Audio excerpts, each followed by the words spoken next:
खुलुमबाय आं सिबि रानी ब्रह्म गोजोन फुंबिलिनि बयनिसिमबो गाहाम हामलायनायखौ जासिहरनाय थाबाय आसा खालामो नोंथांमोना गासिबो मोजाङैनो दङ नोंथांमोननि थाखाय आं गोदान मोनसे भिडिअ लानानै फैबावबाय अन्नानै भिडिअखौ जोबजासिम नायलांदो फिन बर'नि दोरोङारि गाननाय जोमनाय आरो जाग्रा लोंग्रा आदारा BTech मोननो हाबावबाय थांनाय माखासे सान सिगां बर'नि दोरोङारि गाननाय जोमनाय आरो जानाय लोंनाय गासै मोन 13 BTech मोननो हादोंमोन दा आरोबाव फिन मोनदाइन दोरोङारि गाननाय जोमनाय आरो जाग्रा लोंग्रा आदारा BTech मोननो हाबावबाय गोदानै BTech मोननो हानाय बर' हारिनि मोनदाइन दोरोङारि गाननाय जोमनाय आरो जानाय लोंनायफोरा जाहैबाय बड' आर'नाइ J एप्लिकेशन नम्बर 958 बड' नाफाम GI application number 964 Bodo Onla GI application number 966 Bodo Gokha Gokhै GI application number 967 Bodo Jौ Goran application number 968 Bodo Jौ Gisi GI application number 969 Bodo Jौ Maibra Jौ Biदै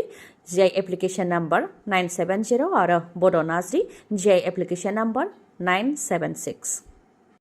जल जीवन मिशननि ठिकादारखौ गोथाङैनो सावथारनाय जाथाय नंगौ जोंनि रायजोआव मानसि बुथारनाय जाथाया सानफ्रामबो बांगासिनो सानफ्रामबो बुथारनाय जाथाय जायो जोंनि रायजोआव बे खेबाव जल जीवन मिशननि ठिकादार सुनील गगैखौ गोथाङै सावथारनाय जाथाया सोराङाव फैदों सा लखिमपुरनि ढकुवाखानायाव जानो मोनदों बे बुथारनाय जाथाया गावनि न'नि 200 मिटारसो जानथायावनो ठिकादार सुनील गगैखौ बुथारदों नखरनिफ्राय फोरमायथिनाय बायदिब्ला मोनानि 8 रिंगासो समाव सुनील गगैया लावथि आरो टर्च लानानै एम्बु नागिरनो होनानै ओंखारलांदोंमोन नाथाय न' फारसे गिदिंबोफिनाखैमोन अखानायैसो न'निनो 200 मिटारसो गोजानाव थानाय मोनसे फोथारावनो गोदोना हास'नानै औवाजों सावथारनाय हालोदाव बोखांनो हादों जेराव बिथांनि सेन्देल आरो लावथिखौबो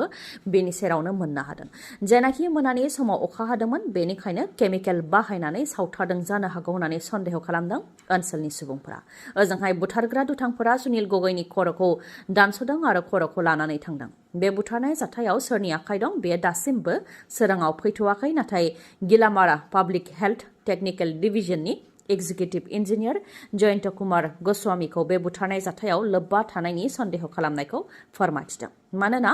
ठिकादार सुनील गगैनि अजद होनायावनो रां जाख्ल'नायनि दायाव जयन्त गस्वामीखौ एन्टि कराप्सन डिपार्टमेन्टआ एरेस्ट खालामदोंमोन आरो बिथांनि न'निफ्राय गोबां रांबो जब्द खालामनो हादोंमोन होननानै फोरमायथिदों दा ढकुवाखाना पुलिसआ जाथायनि सायाव संदाननायखौ जागायजेनबाय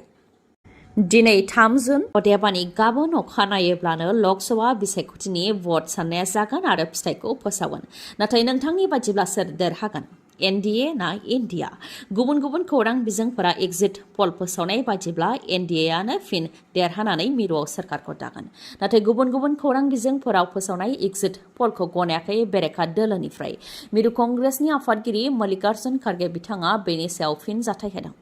इन्डियायासो 295 नि गोबां मासियाव देरहानानै सोरखार दागोन होननानै दाबि खालामदों बिथाङा इन्डियानि दैदेनगिरिफ्रा रायजो राजाफोरजों सावरायनानै बे रिपर्टखौ मोननो हादों होननानैबो फोरमायथिदों ओजोंहाय जोंनि आसामावबो खौरां बिजोंफोराव फोसावनाय एग्जिट पलखौ लानानै फिन जाथाय होदों बा गोजोननाय गैयै फोरमायथिदों एमएलए अखिल गगैया बिथाङा फोरमायथिदों दि आसामाव मोन 14 लकसभा मासिनि मादाव बेरेखा दोलोखौ मोनसे बा मोननै मासियावल' देरहानाय होदों एग्जिट पलफोराव नाथाय बे माब्लाबाबो जानो हाया आसामाव बेरेखा दोलोआ मोन 6 मासियाव देरहायाब्लाबो खमैबाबो मोन 4 मासियाव देरहानो हागोन होननानै दाबि खालामदों अखिल गगैया लोगोसे अखिल गगैया गावनि दाजाबदानखौ खालामनानै फोरमायथिनाय बायदिब्ला बिजेपिआ मोन 6 मासियाव देरहासार जानो हागोन बेरेखा दोलोआ मोन 6 मासियाव देरहासार जानो हागोन आरो गुबुन गुबुनना गासै मोननैयाव देरहासार जानो हागोन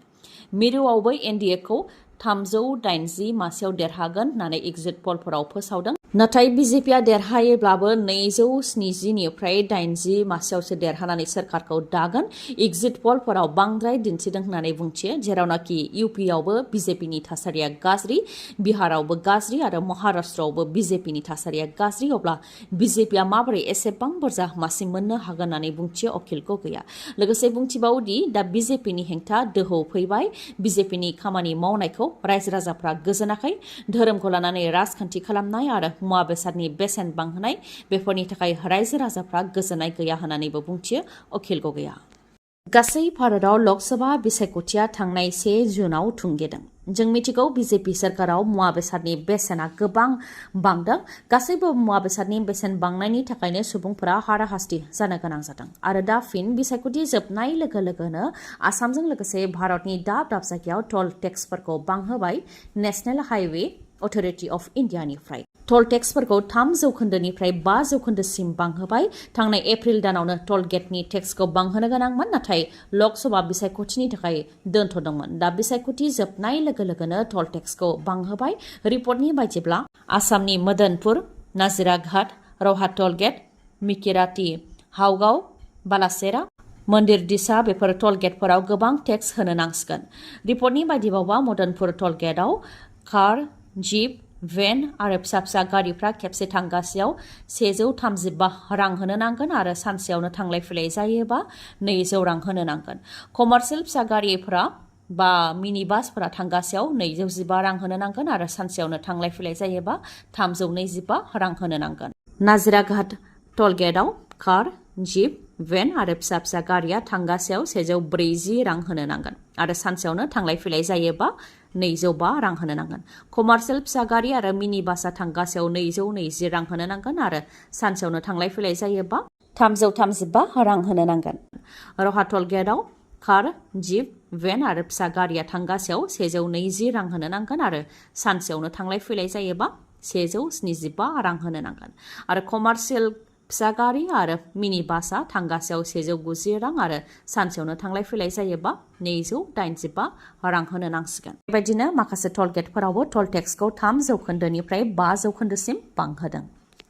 सिक्किम आरो अरुणाचल प्रदेशनि विधानसभा बियाबनि फिथाइखौ फोसावबाय सिक्किमाव सिक्किम क्रान्तिकारि मर्चा SKMआ गासै 32 मासिनि मादाव 31 मासियावनो देरहासार जानो हानानै फिन सोरखार दाबाय बेखौ लानानै SKM दोलोनि आफादगिरि आरो सिक्किमनि गिबि मन्थ्रि प्रेम सिंह तामां बिथाङा गोजोननाय फोरमायथिदों आरो 32 मासिनि मादाव 31 मासियावनो देरहासार होनो हानायनि थाखाय रायजो राजाफोरनिसिम साबायखर बावदों ओजोंहाय अरुणाचल प्रदेशआवबो BJPनि गेदेर देरहासारनाय 60 मासिनि मादाव 46 मासियावनो BJP दोलोआ देरहादों अरुणाचल प्रदेशनि गिबि मन्थ्रि पेमा खान्डुआ थामथि खेबनि थाखाय गिबि मन्थ्रि जागोन थांनाय बिधानसभा बिसायख'थियाव BJPआ 60 मासिनि मादाव 41 मासियाव देरहासार जानो हादोंमोन बे रेकर्डखौबो बे खेबाव सिफायनानै 46 मासियाव BJP दोलोखौ देरहाहोनायनि थाखाय गासैबो रायजो राजाफोरनिसिम साबायखर बावदों पेमा खान्डु बिथाङाबो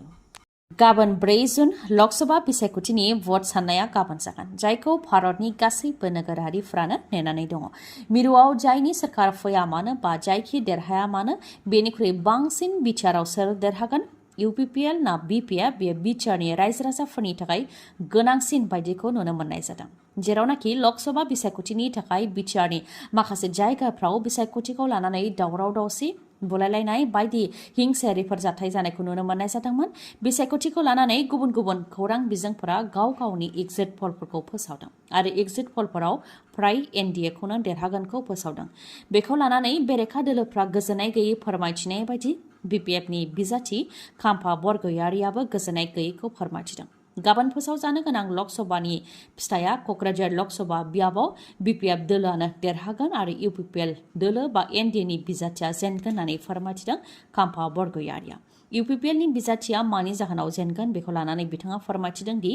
रायजो राजाफ्रा गोबां मिजिं लानानै थांनाय 2020 मायथाइयाव UPPLनो भट होदोंमोन आरो सोलायनायनि मुङाव सोरखार दादोंमोन नाथाय BPFआ खामानि मावनाय बायदि बे 4 बोसोराव UPPLआ मोनसेबो जौगानायनि खामानिखौ मावनो हायाखै उल्थायै रायजो राजाफोरखौ हाराहास्ति खालामदों हाग्रायाव थादों होननानै इनायै न' बां सिफायदों न' सावनानै होदों मुस्लिमफोरखौ होस्रांनो थाखाय नटिस हरदों आरो स्कुल कलेज आरो हस्पिटालफोरावबो खामानि मावनायखौ नुनो मोननाय जायाखै बे 4 बोसोराव BTCआव मोनसेबो साख्रिनि एपइन्टमेन्ट होनो हायाखै जायनि थाखाय सोलोंथाइ गोनां लाइमोनफोरनि इयुना खोमसि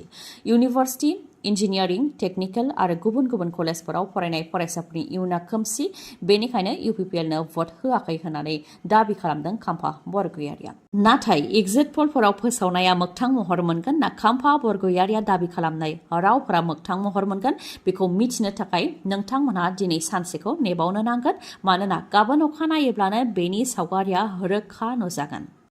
हादराव फिन रेलगारि जाब्रबथाय गंनै मालगारिनि गेजेराव जाब्रबथाय जादों। दिदोमै थानाय गंसे मालगारिखौ उननिफ्राय गुबुन गंसे मालगारिया सौख्रांफैदों, जायजों सौख्रांजानाय मालगारिनि इन्जिना गुबुन रेल लामायाव गोग्लैहैदों आरो गुबुन गंसे पेसेन्जार रेलगारियाव नांहैदों। बे जाब्रबथायजों मालगारिनि सानै लक' पाइलटआ जोखोम जानो गोनां जादों। मुंफोरा फारियै बिकास कुमार आरो हिमांशु कुमार। ओजोंहाय पेसेन्जार गारियाव थानाय दावबायारिफ्रा रावबो जोखोम जायाखै। पान्जाबनि फातेहगढ़ साहेबाव थानाय सिरहिन रेलवे स्टेशन साखाथियाव जानो मोन्दों बे जाब्रबथाया। जाब्रबथायजों सौख्रांजाग्रा रेलगारिनि इन्जिन आरो सौख्रांग्रा रेलगारिनि इन्जिना गाज्रियैनो खहा जादों आरो रेल लामायाव गोग्लैहैनायनि थाखाय रेल लामाया गोलाव समनि थाखाय बन्द जानानै थानो गोनां जादों। जाथायनि सायाव नायबिजिरनाय खामानिखौ जागायजेनबाय। गोजोनथाव रादाब, बङाइगावनि आइ हस्पिटालाव दिल्ली एम्सनि डक्टर प्रबिन बसुमतारिया फैगोन। नोंथांमोनहाबो जुदि मेगननि जेंना जादोंब्ला बङाइगावनि आइ हस्पिटालाव थांनानै डक्टर प्रबिन बसुमतारिजों फाहामथाय लाजानो हागोन आरो बेनि सोमोन्दै नोंथांमोनहा खौरां लानो हास्थायदोंब्ला 6900949900 बे नाम्बाराव कल हरनानै खौरां लाहरनो हागोन। नोंथांनियाव मेगननि जेंना जादों नामा? जुदि नोंथांनियाव मेगननि जेंना जादों अब्ला नोंथाङा मेगननि हस्पिटाल नागिरनानै गोजान जायगायाव थांनांगौनि आरो गोनांथि गैलिया। बङाइगाव आइ हस्पिटालावनो नोंथांमोनहा मेगन नायजानो हागोन, जेराव मेडिकेल, रेटिना, असिटि, पेक' मेसिननि गेजेरजों केटारेक्ट अपारेशन खालामनो हानायनि राहा दं। बेनि अनगायैबो ग्लक'मा इभालुएसन, अकिउल'प्लास्टिजों लोगोसे फार्मासि आरो अप्टिकेलनिबो राहा दं बङाइगावनि आइ हस्पिटालाव। नोंथांमोननो मिथिहोनो गोनांदि खम बेसेनावनो कम्पिउटारजों मेगननि अपारेशनबो खालामनाय जायो। गासै 4 मेगननि डक्टरखौ बे फाहामसालियाव मोननो हागोन। डक्टरफोरा जाहैबाय doctor Ashraful Alam, MBBS, MS ophthalmology, cataract surgeon आरो IOL सार्जारियाव train. Doctor Kishore Pal, MBBS, DO, cataract and glaucoma specialist. Doctor Payal Singla, MBBS, MS आरो doctor Meghali Sharma, MBBS, MS, eye specialist ophthalmology. जायखिजाया मेगननि जेंना जायोबानो बे बङाइगावनि आइ हस्पिटालाव नोंथांमोनहा फाहामथायखौ लानो हागोन। समाया जाहैबाय समबारनिफ्राय सनिबारसिम फुंनि 9 रिंगायाव गेवगोन आरो मोनाबिलि 7 रिंगासिम थागोन। नाथाय रबिबारखालि फुंनि 9 रिंगायाव गेवनानै सानजौफुनि 1 रिंगासिमल' थागोन। चापागुरि र'डआव थानाय लवार आसाम हस्पिटालनि उल्था दिगाव थानाय बास स्टेन्डनि उनथिंजाय अदेबानि सोनाबहानो मोननो हागोन बङाइगाव आइ हस्पिटालखौ। नोंथांमोनहा मानिबा सायाव खौरां लानोबा 6900949900 नङाब्ला 0366435659 बे नाम्बारावबो खौरां लाहरनो हागोन। दिनैनि भिडिअआ एसेनोसै। गाबोन फिन लोगो मोनफिनबावगोन। नोंथाङा जुदि आंनि भिडिअखौ मोजां मोनदोंबा लाइक, कमेन्ट आरो शेयार खालामनो दाबाव। गोजोन्थों।